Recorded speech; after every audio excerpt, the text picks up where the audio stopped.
Hello student, मैं दुर्गेश यादव, आपका स्वागत है ओएसपी ऑनलाइन क्लासेस में। आज हम द सॉलिड स्टेट चैप्टर का नेक्स्ट टॉपिक पढ़ने जा रहे हैं, तत्वों के घनीय क्रिस्टल का घनत्व।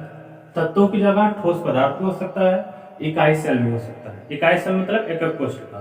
तो हम पढ़ने जा रहे हैं, अगर कोई एकक कोशिका हो और वो घनीय क्रिस्टल हो तो उसका घनत्व कैसे निकालेंगे। Density of cubic crystal of elements. ठीक, अब इसका हम डेरिवेशन भी है और इस पे न्यूमेरिकल भी बोर्ड एग्जाम में आते हैं। तो हम लोग पहले देखते हैं डेरिवेशन। माना इकाई सेल के कोर की लंबाई, कोर मतलब भुजा, साइड। माना इकाई सेल के कोर की लंबाई इक्वल टू ए। प्रति इकाई सेल में परमाणुओं की संख्या, प्रति इकाई सेल में परमाणुओं की संख्या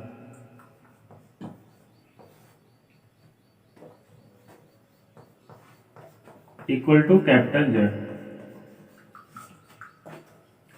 तत्व का मोलर द्रव्यमान, तत्व का मोलर द्रव्यमान मतलब मोलर मास। तत्व का मोलर द्रव्यमान इक्वल टू कैपिटल एम। किसी भी तत्व के मोलर द्रव्यमान का मतलब होता है एक मोल में उपस्थित तत्वों का द्रव्यमान। मोलर द्रव्यमान का मतलब होता है एक मोल में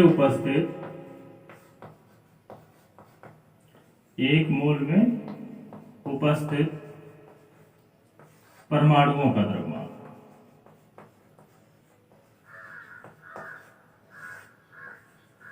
जैसे कोई कह दे कि सोडियम का परमाणु मोलर द्रव्यमान 23, इसका मतलब सोडियम के एक मोल में उपस्थित जो उसके परमाणु है उसका द्रव्यमान कितना होगा, 23 होगा। ठीक, देखो हमने माना कि इकाई सेल के कोर की लंबाई ए है। ए पिकोमीटर हो सकता है, सेंटीमीटर हो सकता है, नैनोमीटर हो सकता है, हमने यूनिट नहीं लिखा उस पर। ठीक, तो माना कोर की लंबाई ए है। प्रति इकाई सेल में परमाणुओं की संख्या, जैसे एससीसी में परमाणुओं की संख्या 1 होती है, बीसीसी में 2 होती है। तो ऐसे हमने मान लिया कि पता नहीं कौन सा इकाई सेल है, तो हमने परमाणुओं की संख्या को एक जनरल नंबर जेड मान लिया। ठीक, और तत्व का मोलर द्रव्यमान हमने कितना मान लिया, कैपिटल एम। अब एम क्या होता है समझ गए। अब देखो, अच्छा इकाई सेल एक घन है तो घन का आयतन होता है भुजा की। तो इसमें अगर घन के कोर की लंबाई ए है तो इकाई सेल का आयतन क्या हो जाएगा, ए क्यूब। तो हम लिखते हैं इकाई सेल का आयतन, इकाई सेल का आयतन, और ये हो जाएगा ए क्यूब। ठीक, ओके। अब इकाई सेल का आयतन हो गया ए क्यूब, कोर की लंबाई ए था, देखो भुजा क्यूब, तो भुजा क्यूब तो ए क्यूब हो गया। ठीक, अब हम निकालने जाते हैं द्रव्यमान। हमने एक फार्मूला पढ़ा था बहुत पहले, किसी भी चीज का द्रव्यमान इक्वल होता था आयतन गुणे घनत्व, मतलब mass equal volume into density. Mass equal volume into density, किसी चाहे बिलियन का हो चाहे किसी पदार्थ का हो। तो ऐसे देखो हमको निकालना है इकाई सेल का घनत्व, तो फार्मूला बनेगा इकाई सेल का घनत्व इक्वल इकाई सेल का द्रव्यमान बटे इकाई सेल का आयतन। तो इसी पर हम इसका डेरिवेशन करेंगे। तो लिखते हैं हम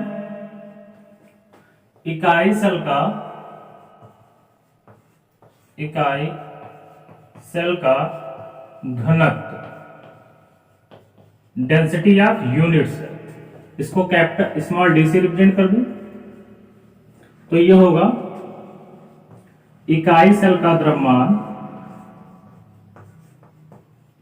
इकाई सेल का द्रव्यमान डिवाइड बाई इकाई सेल का आयतन, इकाई सेल का आयतन। इसको एक क्वेश्चन नंबर फर्स्ट लेट कर लेते हैं। ठीक, अब यहीं से निकलेगा इकाई सेल का घनत्व, डेंसिटी वो इक्वल होगा इकाई सेल के द्रव्यमान के बटे इकाई सेल का आयतन का। अच्छा, हमने इकाई सेल का आयतन पहले निकाल रखा है। हाँ, इकाई सेल का आयतन एक क्यूब। बस हमको एक चीज केवल मिल जाए, क्या? इकाई सेल का द्रव्यमान, तो हमारा काम हो जाएगा। ठीक, तो इकाई सेल के द्रव्यमान को हम निकालने चलते हैं।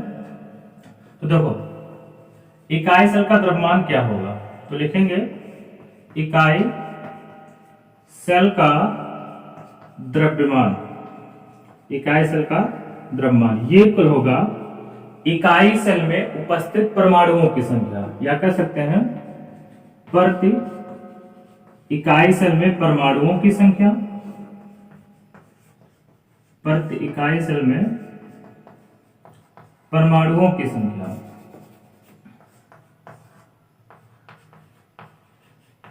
इनटू मल्टीप्लाई या इनटू एक परमाणु का द्रव्यमान, एक परमाणु का द्रव्यमान। अब ये देखो, ये समझो कैसे ये आया। ये कह रहा है एक इकाई सेल का, बताओ इकाई सेल का द्रव्यमान कैसे निकलेगा। हम पता कर लें कि इकाई सेल में कितने परमाणु हैं, मान लो 4 परमाणु हैं, और एक परमाणु का द्रव्यमान मान लो 5 है, तो 5 × 4 कितना हो जाएगा, 20 हो जाएगा। वैसे हमको इकाई सेल का द्रव्यमान निकालना है, तो हमने ये पता किया इकाई सेल में परमाणुओं की संख्या कितना है, और वो पता चल जाएगा एक परमाणु का द्रव्यमान कितना है। सारे परमाणुओं का द्रव्यमान क्या होगा, आपस में बराबर होगा। तो देखो ध्यान से, प्रति इकाई सेल में परमाणुओं की संख्या को हमने जेड लिख किया था, यहाँ पे क्या जेड, यहाँ लिख देंगे जेड। एक परमाणु के द्रव्यमान को हम यम लेट कर ले रहे हैं, स्मॉल एम, क्या लेट कर रहे हैं, एम, स्मॉल एम। इसको आप इक्वेशन नंबर सेकंड, समीकरण नंबर 2 बना लो। ठीक, तो देखो इकाई सेल का घनत्व था, फार्मूला बना था इकाई सेल का द्रव्यमान बटे इकाई सेल का आयतन। आयतन हमको पता है, द्रव्यमान हमको निकालना था, हमने इस अलग से निकाला। इकाई सेल का द्रव्यमान इक्वल टू प्रति इकाई सेल में परमाणुओं की संख्या गुणे एक परमाणु का द्रव्यमान। हमने माना है कि प्रति इकाई सेल में परमाणुओं की संख्या कैपिटल जेड है, जेड लिख दिया। एक परमाणु का द्रव्यमान स्मॉल एम हमने मान लिया। ठीक, इक्वेशन नंबर सेकंड। अब आप लोग इसको नोट कर लें, फिर इसको हम मिटा दें।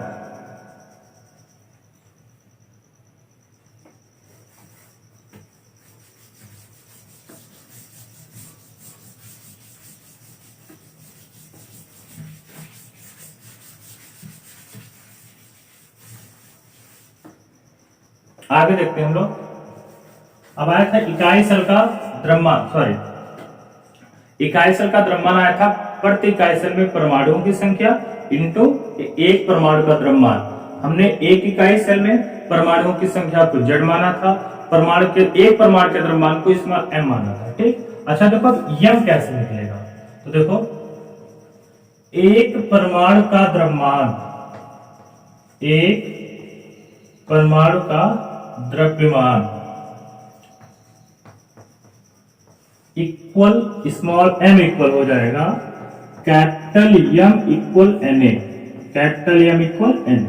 मतलब तत्व के मोलर द्रव्यमान में, मतलब उसके एक मोल में जितने परमाणु हैं, ठीक, उसके भार में यदि अवगाद्रो संख्या से हम भाग कर दें तो आपका एक परमाणु का क्या आ जाएगा, द्रव्यमान आ जाएगा। मतलब एक परमाणु का द्रव्यमान इक्वल हो जाएगा मोलर द्रव्यमान बटे Na। Na को क्या कहते हैं, Na को आप लोग जानते होंगे, Na इक्वल अवोगाद्रो संख्या। क्या होता है, अवोगाद्रो संख्या, Na इक्वल अवोगाद्रो संख्या। इसकी वैल्यू होती है 6.022 इंटू 10⁻23, ये इसकी वैल्यू होती है। स्मॉल एम आ गया। अब स्मॉल एम का मान, स्मॉल एम का मान समीकरण 2 में रखने पर, समीकरण 2 में रखने पर देखो रख के क्या बनेगा। तो अगर समीकरण 2 में स्मॉल एम का मान रखोगे तो बनेगा आपका इकाई सेल का द्रव्यमान, इकाई सेल का द्रव्यमान मतलब mass of unit cell equal बनेगा। देखो वहां पे था जेड, समीकरण 2 में देखो ध्यान से आप लोग, जेड स्मॉल एम के प्लेस पर रखेंगे हम लोग capital M upon N A, capital M upon N A. ठीक ना। अच्छा अब देखो ध्यान से, इसको समीकरण हम लोग मान लेते हैं 3। क्या मान लेते हैं, समीकरण 3। ओके, समीकरण 3 का मान समीकरण 2 में रखने पर, समीकरण 3 का मान समीकरण 2 में रखने पर, चलो हम लोग वैल्यू रख के देखते हैं, फार्मूला आ जाएगा। देखो बनेगा क्या, डी मतलब इकाई सेल का घनत्व, डेंसिटी या यूनिट सेल। ऊपर क्या था, इकाई सेल का द्रव्यमान। इकाई सेल का द्रव्यमान देखो कितना आ गया समीकरण 3 से, capital Z into capital M upon N. ये हो गया आपका न्यूमरेटर मतलब आंसर हो गया। हर में देखो क्या था, इकाई सेल का आयतन। इकाई सेल का आयतन निकाला था कितना, ए क्यूब। इसको थोड़ा सिंप्लीफाई करो तो सिंप्लीफाई करके आपका आएगा D equal capital Z into capital M upon A cube into N. यह आ गया आपका इकाई सेल का घनत्व का फार्मूला। ठीक, तो इकाई सेल के घनत्व का फार्मूला आया Z into capital M upon A cube into N. T क्या है, इकाई सेल का घनत्व। जेड क्या है, प्रति इकाई सेल में परमाणुओं की संख्या। कैपिटल एम क्या है, तत्व या पदार्थ का मोलर द्रव्यमान। ए क्यूब क्या है, इकाई सेल का आयतन। और एन क्या है, अवगाद्रो संख्या। तो आपका ये हो गया इकाई सेल का घनत्व का फार्मूला। इसके नीचे आप लोग यहाँ नोट करके लिख लेंगे कि इकाई सेल का जो घनत्व होगा वो तत्व या ठोस पदार्थ के घनीय क्रिस्टल के घनत्व के बराबर होगा। इसके नीचे आप लोग एक बार फिर से बोल दे रहे हैं, आप लोग लिख लीजिएगा। इकाई सेल का घनत्व का मान जो होगा वो ठोस पदार्थ या किसी तत्व के घनीय क्रिस्टल के घनत्व के बराबर। ठीक, तो ये आप लोग फार्मूला डेरिवेशन बोर्ड में आता है, इसको आप लोग बढ़िया से नोट कर लें। इस पे अभी हम आपको कुछ क्वेश्चन भी करवा देते हैं। ठीक, अब इसमें नोट कर लेंगे जेड क्या है, एम क्या है, ए क्यूब क्या है, एन ए क्या है। एन ए की वैल्यू हमने ऊपर आपको बता दिया। ठीक, नोट कर लें। हाँ स्टूडेंट, अब हम लोग चलते हैं न्यूमेरिकल सॉल्व करना। इस टॉपिक पर न्यूमेरिकल आते हैं या डेरिवेशन, दो में से एक पक्का आता है। तो ये हम बात करते हैं न्यूमेरिकल पे। न्यूमेरिकल फर्स्ट क्वेश्चन सॉल्व करने जा रहे हैं। वो क्वेश्चन आपको कॉर्नर पे मिल जाएगा, आप क्वेश्चन वहां पे ध्यान से देखिए। हम बुक की हेल्प लेके क्वेश्चन को आपको सॉल्व करके समझा रहे हैं। आप बस यहाँ क्वेश्चन देखते रहिए, हम जो वैल्यू सॉल्व कर रहे हैं उसको देखिए। सॉल्व कैसे किया जाएगा, आंसर कैसे आएगा, क्या आएगा, वो आप लोग यहाँ ध्यान से देखिए। तो पहला क्वेश्चन है एनसीईआरटी का क्वेश्चन नंबर 1.3 है, एग्जाम्पल। इस क्वेश्चन में कह रहा है एक तत्व की एकक कोशिका की संरचना अंतः केंद्रित घन है, बीसीसी है। तो आप लोग जानते होंगे बीसीसी का full form body centred cubic unit cell, मतलब अंतः केंद्रित घनीय इकाई सेल। अगर बीसीसी है तो हम कंफर्म हो गए जेड की वैल्यू कितनी होगी, 2 होगी। ठीक, ये आपको पिछले क्लास में पढ़ा दिया गया कैसे बीसीसी के लिए जेड की वैल्यू 2 कैसे आती है, वो आपको पढ़ा दिया गया। ठीक, आगे क्या है, कोशिका की कोर की लंबाई। अच्छा, एकक कोशिका को यूनिट सेल मतलब इकाई सेल भी कहते हैं, आपको बताया गया है, एक बार फिर से आप लोग जान लें। एकक कोशिका मतलब यूनिट सेल को इकाई सेल भी हम लोग कहते हैं।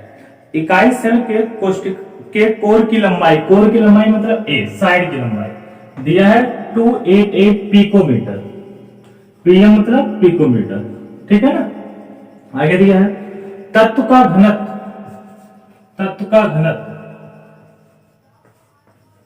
का घनत्व डेंसिटी ऑफ एलिमेंट वो उसने गिवन किया है, वो कितना दिया है, तत्व के घनत्व को दिया है 7.2 ग्राम पर सेंटीमीटर क्यूब। 7.2 ग्राम पर सेंटीमीटर क्यूब दिया है। आपको निकालना क्या है, आपको निकालना है 208 ग्राम तत्व, 208 ग्राम तत्व में परमाणुओं की संख्या को निकालना। 208 ग्राम तत्व में परमाणुओं की संख्या, ये आपको फाइंड करना है।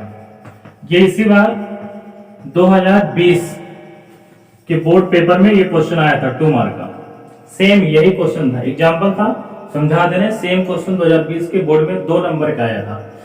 बीसीसी है तो जेड की वैल्यू 2 होगा, एकदम आसान है ये। कोर की लंबाई 288 पिकोमीटर है, तत्व का घनत्व 7.2 ग्राम पर सेंटीमीटर क्यूब है। 208 ग्राम तत्व में परमाणु कितने होंगे यही आपको निकालना है। ओके, ठीक। अब बस आपको पहले ध्यान दो, ये जो कोर की लंबाई ये पिकोमीटर में दिया है और जो घनत्व दिया है सेंटीमीटर में दिया है। तो पिकोमीटर में किसको बदलना पड़ेगा, पिकोमीटर को सेंटीमीटर में बदलो। ठीक, तो हम करते हैं, चलो निकालते हैं, हम यहाँ सॉल्व करते हैं। ये इतनी वैल्यू किसने गिवन किया, गिवन मतलब दिया है इसमें वैल्यू। अब हम निकालने चलते हैं। ठीक, सॉल्यूशन स्टार्ट हो गया, करने जा रहे हैं। तो देखो पहले लिखेंगे इकाई सेल का घनत्व, सॉरी आयतन निकाले, इकाई सेल का आयतन, वॉल्यूम ऑफ यूनिट सेल कितना होगा। भुजा क्यूब, भुजा है 288, 288 पिकोमीटर, इसका पूरे का क्या करेंगे हम लोग, क्यूब करेंगे। तो लिखते हैं 288, एक पिकोमीटर बराबर होता है 10 के पावर माइनस 12 मीटर। ठीक, माइक्रो का मतलब 6, एंगस्ट्रॉम का मतलब 10, नैनो का मतलब 10 के पावर माइनस 9, ठीक, और पिको का मतलब 10 के पावर माइनस 12। क्या लिखेंगे, 10 के power minus 12 metre whole cube. लेकिन ध्यान दो, हमको सेंटीमीटर में वैल्यू रखना पड़ेगा, तो अभी मीटर को सेंटीमीटर में ले जाते हैं। अब आप लोगों को पता होगा 1 मीटर में कितना सेंटीमीटर, 100 को क्या लिख सकते हैं, 10 के पावर 2। तो यहाँ लिखेंगे 10 के पावर माइनस 2 इंटू, सॉरी ये 12 है, इंटू 10 के पावर 2 सेंटीमीटर का होल क्यूब। इसको सॉल्व कर लो तो आएगा 288 इंटू, देखो दोनों सॉल्व करोगे, दोनों का बेस सेम है तो पावर ऐड हो जाएगा, 12 में से 2 10, बड़ा ये साइन माइनस, मतलब 10 के पावर माइनस 10, ये सेंटीमीटर का होल क्यूब। अब इस वैल्यू को सॉल्व करना आपकी जिम्मेदारी है। देखो कैसे होगा, 10 के पावर माइनस 30 हो जाएगा। ठीक, क्योंकि पावर का आपस में क्या हो जाएगा, मल्टीप्लाई। तो हम डायरेक्ट इस वैल्यू को लिख दे रहे हैं, लेकिन आप लोग कैलकुलेट करके लिखेंगे। इस पूरे होल क्यूब को सॉल्व करेंगे तो वैल्यू इसने गिवन किया है 2.39 इंटू 10 के पावर माइनस 23 सेंटीमीटर क्यूब। कोई दिक्कत भाई, 288 का अगर क्यूब करोगे डायरेक्ट तो कम से कम करोड़ों में वैल्यू आएगी। ठीक, फिर इसमें देखो 10 के पावर 30 होगा, फिर डिवाइड करेंगे, दशमलव यहां लाएंगे तो ये 23 हो जाएगा। ठीक, आप इसको सॉल्व करके देखेंगे। तो ध्यान दो, पहले जिसने वैल्यू दिया है तत्व का कोर की लंबाई 288 पिकोमीटर दे दिया था, तो हमने इकाई सेल का आयतन निकाल लिया, कितना, इतना हो गया। अच्छा, इसने एक चीज और गिवन की है, क्या गिवन की है, घनत्व तत्व का। ठीक, तो हम उसको सॉल्व करते हैं, आप लोग इतना नोट कर लें। ठीक, आगे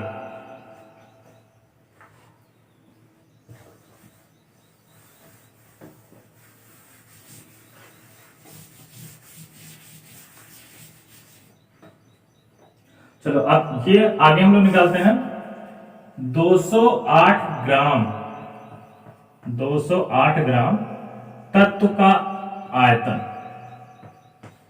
अगर तत्व 208 ग्राम है तो उसका आयतन, हमने इकाई सेल का तो आयतन निकाल लिया, कितना आया हमारा, इकाई सेल का आयतन निकालने पर 2.39 इंटू 10 के पावर माइनस 23 सेंटीमीटर क्यूब। ठीक, 208 ग्राम तत्व का आयतन निकालने जा रहे हैं। तो देखो आयतन बराबर क्या होगा, द्रव्यमान बटे घनत्व। द्रव्यमान कितना भैया, 208 ग्राम। ओके, घनत्व गिवन 7.2 ग्राम पर सेंटीमीटर क्यूब। तो ध्यान से देखना, ये ग्राम ग्राम क्या हो जाएगा, कैंसिल, सेंटीमीटर क्यूब ऊपर चला जाएगा। तो ये सॉल्व करने पर देखो वैल्यू कितनी आ रही, सॉल्व करके आप लोग लिखेंगे, हम डायरेक्ट लिख दे रहे हैं। ये आएगा 28.88 सेंटीमीटर क्यूब। आप लोग क्वेश्चन के प्रोसेस को देखें बस, बाकी कैलकुलेशन तो हो ही जाएगा। ठीक, तो ध्यान से देखो, इकाई सेल का जो आयतन आया था वो अलग आया था, और 208 ग्राम तत्व का आयतन कितना है, 28.88 सेंटीमीटर क्यूब आ गया। ठीक, अब ये निकालते, देखो ध्यान से, हमको ये निकालना है कि जो इकाई सेल का आयतन आया है उस आयतन में 208 ग्राम तत्व का आयतन कितनी बार भाग लेगा। जैसे समझो, अगर कह दें कि एक घर है, उस घर का आयतन 100 सेंटीमीटर क्यूब है, एक घर है उसका आयतन कितना है, 100 सेंटीमीटर क्यूब है। ठीक, अब उस घर में अगर कमरा बनाना एक, और उस कमरे का आयतन 10 सेंटीमीटर क्यूब है, तो ऐसे कितने कमरे बनेंगे। तो हम कहेंगे जो पूरा घर का आयतन हमारे पास उपलब्ध है 100 सेंटीमीटर क्यूब, उसमें 10 सेंटीमीटर क्यूब से डिवाइड कर देंगे, तो कितना आएगा, 10 से, मतलब 10 रूम ऐसे बन जाएंगे। तो ध्यान से देखना, अगर हम निकालना चाह रहे हैं कि जो टोटल हमारा आयतन है, टोटल हमारा आयतन है, इतने आयतन में कितने इकाई सेल होंगे, तो देखो इस आयतन में एक इकाई सेल के आयतन से हम लोग क्या कर देंगे, डिवाइड कर देंगे। ठीक, तो आगे हम लोग लिखते हैं, तो लिखेंगे इकाई सेल की संख्या, इकाई सेल की संख्या नंबर ऑफ यूनिट सेल। ध्यान से समझना थोड़ा, इकाई सेल की संख्या मतलब वही कमरे की संख्या। तो टोटल आयतन कितना था भैया, टोटल आयतन 208 ग्राम तत्व का आयतन इतना है। मतलब टोटल अगर 208 ग्राम तत्व आप यूज कर रहे हैं तो टोटल आपको इतना वैल्यू मिलेगा, आपको टोटल जो घर का आयतन है वो इतना मिलेगा। ऐसे थोड़ा सा दिमाग में फीड कर, तो टोटल आयतन इतना हो जाएगा। ठीक, ओके भैया। अब देखो इकाई सेल का आयतन कितना था, तो इकाई सेल का आयतन अभी आप लोगों ने निकाल के देखा था, वो आया था 2.39 इंटू 10 के power minus 23 centimetre, centimetre cube cancel. देखो इसको सॉल्व करोगे तो 10 के पावर माइनस 23 ऊपर जाएगा, ये बन जाएगा 10 के पावर 23। और इसको जब आप डिवाइड करेंगे तो आपका आंसर आ रहा है 12.08। तो जैसे भी हमने एग्जांपल दिया था कि 100 सेंटीमीटर क्यूब आयतन में कितने कमरे बन जाएंगे, 10। वैसे अगर इतना आयतन हो तो कितनी इकाई सेल आएंगे, 12.08 गुणे 10 के पावर 23। ये क्या है, इकाई सेल की संख्या है, इतने एकक कोष्टिका है, इतने यूनिट सेल। ठीक, तो अगर यूनिट सेलों की संख्या मतलब इकाई सेलों की संख्या इतनी है तो पूछा है कुल कितने परमाणु होंगे। अच्छा बताओ, एक इकाई सेल हो तो कितने परमाणु होंगे, 2। इतने इकाई सेल हो तो कितने परमाणु होंगे भाई, इसमें 2 से क्या कर दो गुणा। भाई कोई कह दे कि अगर एक मकान में 10 कमरा है तो 10 मकान में कितने कमरे होंगे, मल्टीप्लाई ही तो करेंगे ना, बस आसान है। तो यदि इकाई सेलों की संख्या इतनी है तो परमाणुओं की संख्या क्या हो जाएगा, नंबर ऑफ एटम्स, परमाणुओं की संख्या। तो परमाणुओं की संख्या आपका आएगा 2 मल्टीप्लाई 12.08 इंटू 10 के पावर 23 एटम्स। मतलब परमाणुओं की संख्या आ जाएगा, आप गुणा कर लेना, जो आएगा वही आपका फाइनल आंसर हो जाएगा। ठीक, तो ये क्वेश्चन बहुत आसान था, थोड़ा सा दिमाग लगाना था, ज्यादा नहीं, कुछ क्वेश्चन सॉल्व हो जाएगा, आपको 2 मार्क मिल जाएंगे। ठीक, अब आप लोग इसको नोट कर लें।